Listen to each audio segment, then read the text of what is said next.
A load causes a stress of 5.5 times 10 to the power of 6 pascals in a round concrete bar, which is a diameter of 50 centimeters. The concrete bar has an original length of 3.5 meters. Young's modulus for concrete is 85 times 10 to the power of 9 pascals. There, 16.1, define a deforming force.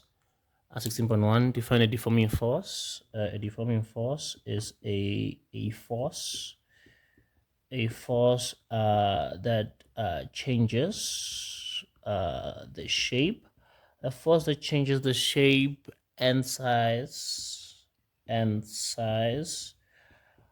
of a body. A force that changes the shape and size of a body, that will be a deforming force there. 16.2 says calculate the force on the bar. Okay, so now to calculate the force, we need the stress and the area. We have the stress, and the stress is already in SI units then, so it's not in megapascals or gigapascals. So it's already in SI units, but we have a diameter here. Let's deal with that. We have a diameter of 50 centimeters. So the first thing that you do, you divide that by 100, convert it to 0.5. Now it is in meters there. Now area, when you have a diameter, is pi, diameter squared over 4. And we're going to be having here pi multiplied by 0.5 squared over 4. And this is going to give us a, let's see, pi 0.5 squared divided by 4.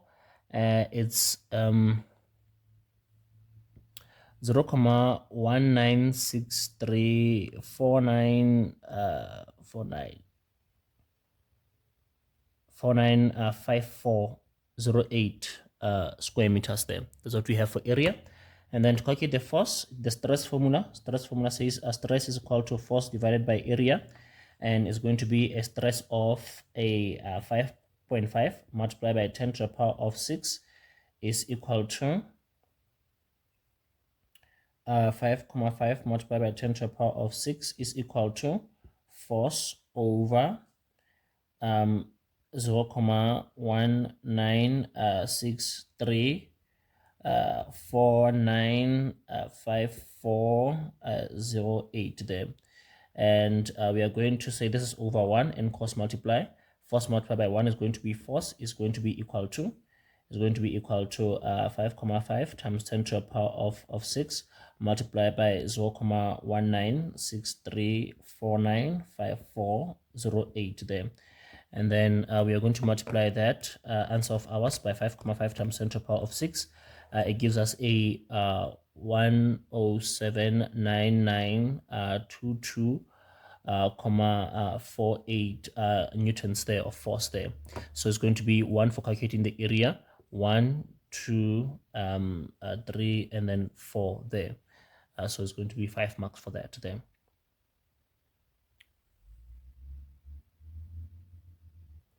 Uh, 16.3 says calculate the strain on the bar.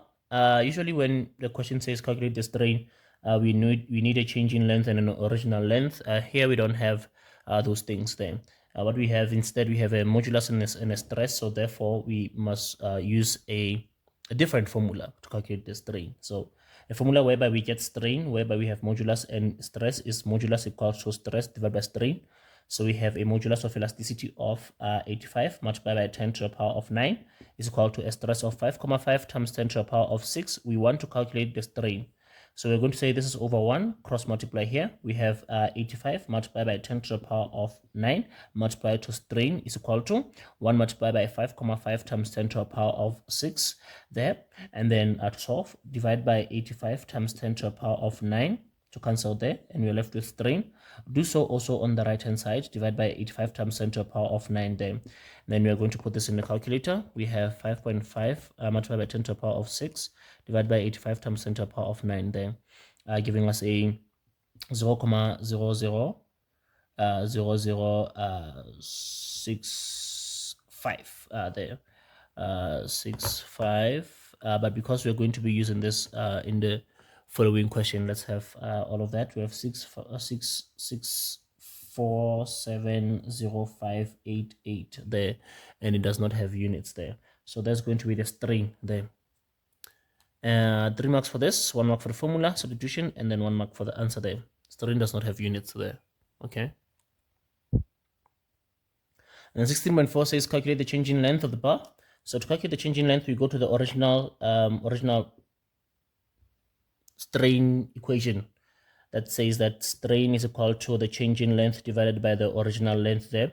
So the strain, what we got there for strain, we got a 0, 0,0000 uh, uh, 6470588 is equal to, we want to calculate change in length over original length there, we were given 3,5.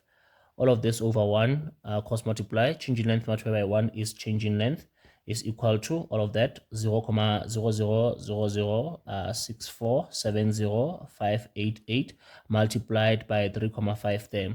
And then we multiply this long answer of ours by 3,5 is going to be 0,00023 there. It's going to be in meters there.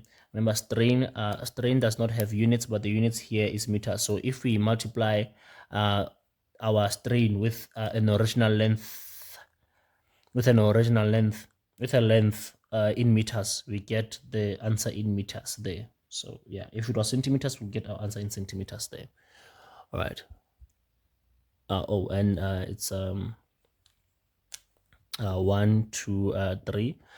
This one is out of 13 there. Okay.